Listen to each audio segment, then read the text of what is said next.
আমাদের এই এলাকা রাজশাহীর বাগমারাতে বিভিন্ন যে মাঠে ঘাটে প্রচুর পরিমাণ সাপ দেখা যাচ্ছে।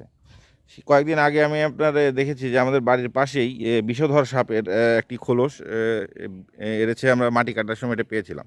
তো আজকে দেখবো যে আর যেসব এলাকায় সাপ থাকে এই এলাকাবাসী কিন্তু জানে যে কোথায় কোথায় সাপ থাকে, সেসব এলাকা আমি খুঁজে দেখবো যে আসলে আর কয়টা সাপে এই যে তার যে খোলস চেঞ্জ করলো।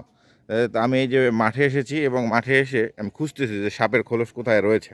মাঠে এই যে বন বাদার রয়েছে কিছুটা গাছপালা, যেই মাঠ ফসলের মাঠ বা আশেপাশে যে কিছু ঝাপঝোড়, এই যে বাঁশের ঝাড়, এই যে উঁচা ঢিবি, এসব এলাকায় কিন্তু সাপের অভয়ারণ্য, প্রচুর পরিমাণ সাপ কিন্তু পাওয়া যায়। আমাদের যে ভিটা, বাড়ির ভিটা, সেই ভিটাতে অনেক সাপ রয়েছে এবং আমি এই যে গত 2 মাসের মধ্যে 2টা সাপের, এবং সবগুলো এই বিষধর সাপ, গুমা সাপ বলে এদিকে, বা যে গোখরা সাপ, সেসব সাপে খোলস সেরেছে, সেটা কিন্তু আমি আপনাদেরকে দেখিয়েছি। তো আজকেও আমি খুঁজতেছি যে মাঠে এসে বা বাড়ির আশেপাশে কোথায় সাপে খোলস ছেড়েছে। তো এইসব ছাড়তে ছাড়তে আমি যে খুঁজতেছি, খুঁজলেই হয়তো ভাগ্য ভালো হলে পাওয়া যাবে, কারণ কোথায় কোথায় সাপ থাকে, সাপের বাসা রয়েছে, এসব কিন্তু এই এলাকার লোকজন বা যারা এখানে আমরা স্থায়ী রয়েছি তারা কিন্তু জানি। তো আমি খুঁজতেছি, আপনাদেরকে দেখাবো, পেলেই কিন্তু বুঝতে পারবেন যে পাওয়া যায় কি না।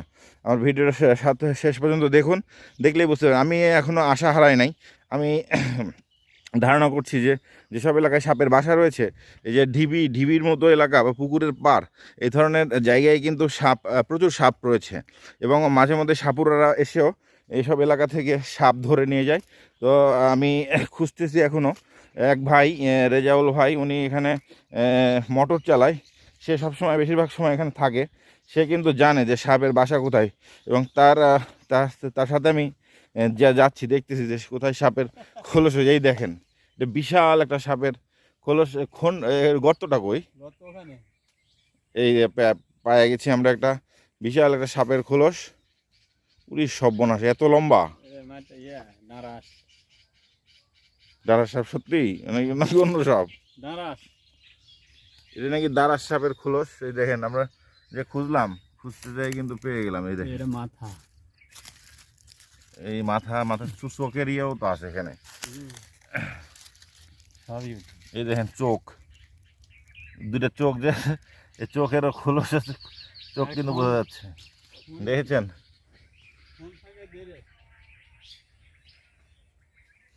কোন কোণে থাকে, কোন করতে? এটাকে নিয়ে নিই, নিলে আবার সাপ চলে যাবে না সাথে সাথে। এই যে আমি হাতে নিয়েছি, দেখেন কি লম্বা! আমার এটা কমপক্ষে 7 ফিট 8 ফিট হবে এইখানে।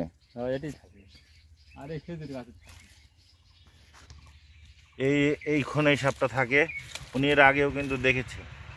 ঠিক আছে, কামড় দিবে। আর অন্য সাপ থাকলে কিন্তু, দাঁড়া সাপে তো কামড়ায় না নাকি?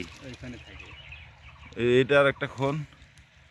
আর এই দেখেন সাপটা কত লম্বা, কত লম্বা সাপের খোলস।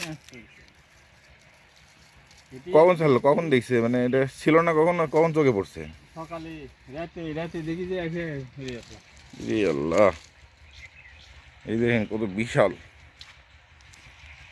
সাপটার। দেয়নি আজকে নাকি?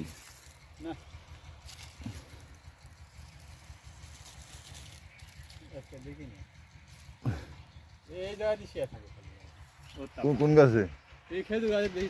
এটাতে এখন মানে গর্তের মধ্যে ঢুকে আছে। এই দেখুন কি বড় লম্বা সাপ।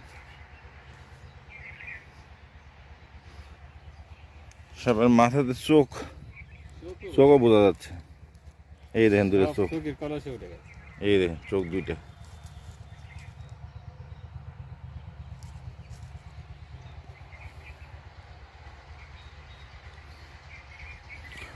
তো দেখালাম এই যে যে সাপের খোলস, সে সাপটাও ভিডিও করার চেষ্টা করব একটা সময় আসলে।